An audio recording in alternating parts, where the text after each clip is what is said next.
मोर्चा काढला। या शेतकऱ्याचा प्रश्न विधानसभेमध्ये हा माड्याचा आमदार, तरुण तडफदार, शैक्षणिक विषय असू द्या, कुठलाही विषय असू द्या, पाण्याचा विषय असू द्या, आपल्या जमिनी नदीच्या कडेच्या आबा गेलेले आहेत आणि आपल्याला 2 तास लाईट आहे। वाईट वाटतं। आता माऊलीने सांगितल्याप्रमाणे प्रत्येक जण शेतकरी आहे, आपण शेतकरीची बोर आहे।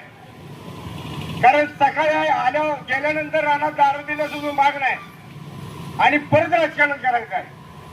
मग ज्याचं जळतं त्याला कळतं का सरकारला ही धोरण चुकीच्या पद्धतीने अवलंबित आहे। आणि ती धोरण जर आपल्याला रस्त्यावर येत असेल, प्रत्येक जसा आमदार रस्त्यावर आले, सगळ्या आमदारांनी रस्त्यावर आलं पाहिजे आणि जिल्ह्यामध्ये मोठं आज जिल्ह्यावर आंदोलन घेऊन सर्व आमदारांनी, मग ती कुठल्याही पार्टीचा असू द्या, शेतकरी तुम्हाला मतदान करताना त्यांना मला पार्टी म्हणत नाही, आबाचं काम चांगलं आहे म्हणून आम्हाला मतदान केलं आणि कुठले आमदार चांगले म्हणून त्यांना मतदान करतात। मग त्या टायमाला तुम्ही सगळेजण आमदार एकत्र येऊन जिल्ह्यावर एक मोठा मोर्चा काढा, कसा नियम बदलत नाही बघू। आणि ही जर नियम बदलला तरच आपले शेतकरी आबा जिवंत राहणार आहे।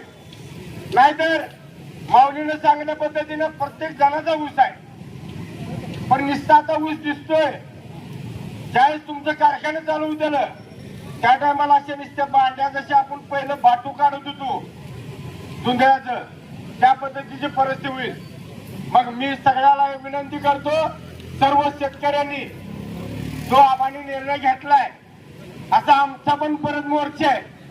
आबा 2 जुलैला मोर्चा घेतलाय मी पण, परंतु शेतकऱ्याचे प्रश्न आहे, सरसकट कर्ज माफ झालं पाहिजे, लाईटचा प्रश्न आहे, अनेक प्रश्न मी घेऊन उतरलेलो आहे। आणि प्रत्येक शेतकरी कुठल्या पक्षाचाही बघू नका, प्रत्येक पुढाऱ्याचं काम आहे, पण नुसतं काम करून असं चालणार नाही, रस्त्यावर यावं लागेल। आबा जिल्ह्याचा तुम्ही एक दौरा काढा आणि सगळ्या आमदारांना सांगा आणि चकाचक जाम सोलापूर करूया आणि मोठ्या प्रमाणात जसा तुम्ही आज मोर्चा घेतला त्याच पद्धतीनं आपण मोठ्या प्रमाणात मोर्चा घेऊया।